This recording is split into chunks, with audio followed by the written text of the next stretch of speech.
Hello everybody, and today we're going to talk about how to make an intercept mission in DCS. Now, for this particular intercept mission, we are going to be going after an aircraft that is approaching um, our country's airspace, and we'll be essentially intercepting to identify and to monitor the aircraft. So the hostile aircraft is not going to take any hostile actions. Um, we obviously don't know that, but the whole principle is that we need to go up, we need to identify, and then we need to follow them around and make certain they don't breach the airspace. So, to do this, we're going to set up a couple of things. So, first off, I've set up our player aircraft, which is located here at Mount Pleasant, which is the unit name of Aerial 2-1. We're going to need this later. We also have our bomber aircraft, which is the target we're going to be intercepting. And I've already pre-laid out his route to essentially come close to land, but not actually cross into it. As you can see, it's only 17 nautical miles away, but then he will automatically turn around and leave.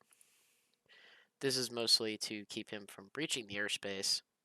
However, we're going to build in something so that when we intercept him, we can essentially tell him that he's identified and that we want him to turn around. So, in order to do that, what we need to do is we need to set up a trigger zone that is a moving trigger zone, and we need to tie it to our friendly unit to be able to display a radio menu option so that way we can cause the bomber to turn around.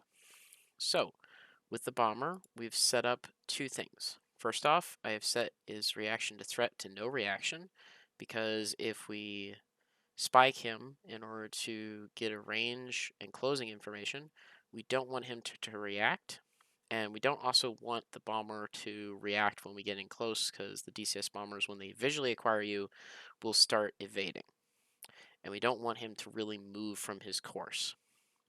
We've also programmed a weapon hold. This is mostly for bombers or other aircraft that have either air-to-air weapons, such as the Su-24, or in the case of some Soviet bombers, they had tail gunners, and we don't want the tail gunner to be shooting at us. But if we wanted to have this change, we can program in to the weapon hold here. We can change the condition when it starts, and we can then, under the triggerable actions, we can set a condition for when we want to trigger ROE weapons engage, which should override the waypoint previous option of weapons hold. So, under the triggerable options, we have set it to directly head towards steer point 5. So, at any point when we trigger this condition, the aircraft will immediately set course for this waypoint here. So, with that, let's work on our triggers. So first, we're going to put down a trigger. I like to put it near the aircraft just so that I remember what trigger it is. We're going to set the radius to the radius that we need to enter to be able to get the radio option to appear. In this case, I want 1,000 feet. Now, this is a 1,000-foot bubble, so if you're 1,000 feet above, 1,000 feet below, 1,000 feet to the left, or to the right of the unit, this will trigger the action. So, now that we've made our trigger zone, and we're going to change the name of this to Bomber Intercept. It helps when you program this into a mission that is much larger than 2 units for you to label it so that you can keep track of it. Then we're going to go to our trigger rules.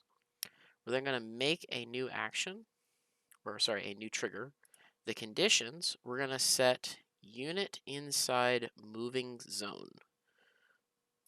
So unit inside moving zone, we're going to designate the unit that we want, which is the unit that we want to enter the zone.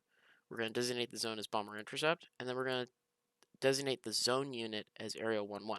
So Aerial 1-1 is the bomber, and we're going to tell it to this zone to follow Aerial 1-1, and then when Aerial 2-1 breaches the zone, what action do we want? So in this case, we want to do an action of radio item add for group. We're going to select Aerial 2. We're going to give it a name of bomber intercepted. We're going to set a flag condition. We're going to set the flag to 5 in this case. You can pick any number you want, just as long as it's not another flag. And we're going to give it a value of 1.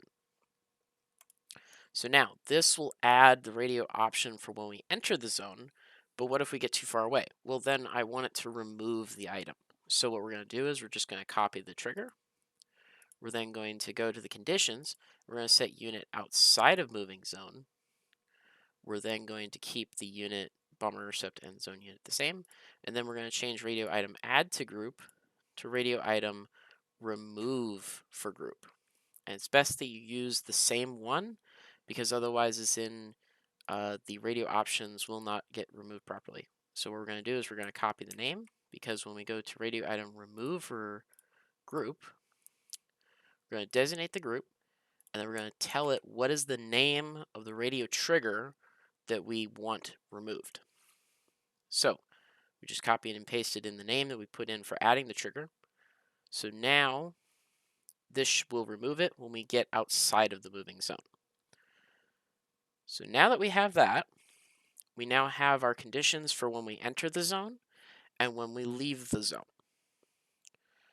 Now, we need the final action, which is what to do when this is triggered, because right now we have the triggerable action programmed into the bomber, but we haven't programmed in the actual thing to be triggered. So what we're going to do is we're going to create another brand new trigger.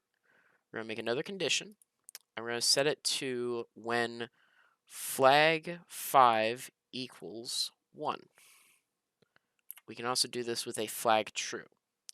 So we're going to do it with a flag true this time.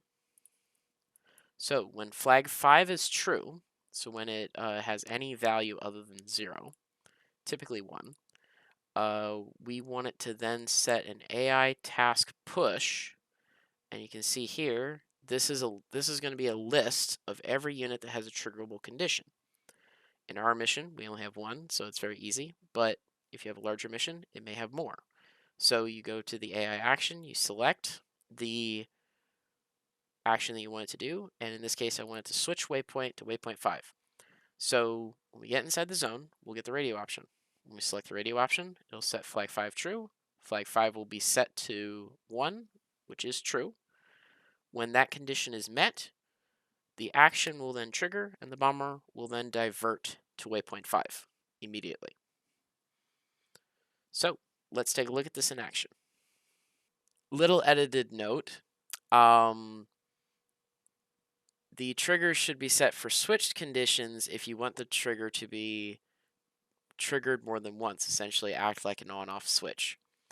I accidentally set them the first time around to once. They should be set to a switched condition because we want them to occur every time that the action is triggered.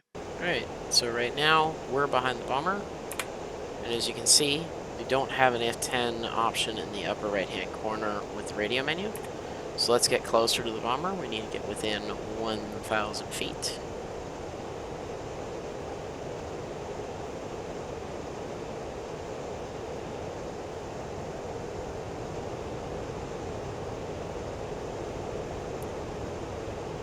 We're gonna come closer.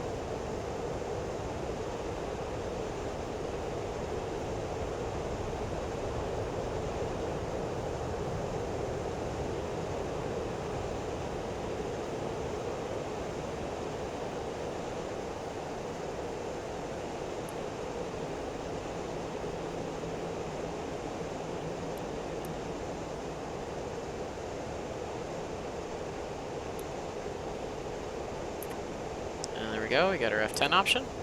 And there you can see bomber intercepted. So we'll just test our trigger just to make certain it works. So we're going to move outside of the trigger zone.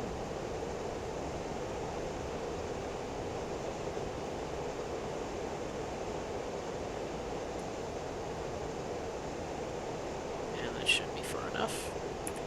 And as you can see, we no longer have our F10 option. And then if we move back into the zone,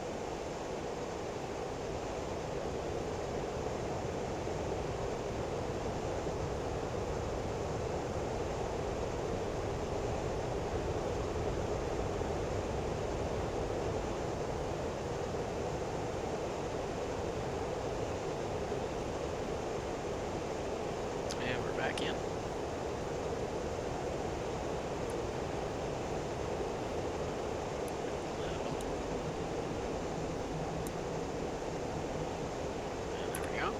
F10 option, then we're going to say bomber intercepted. And then he's immediately going to start heading for waypoint 5.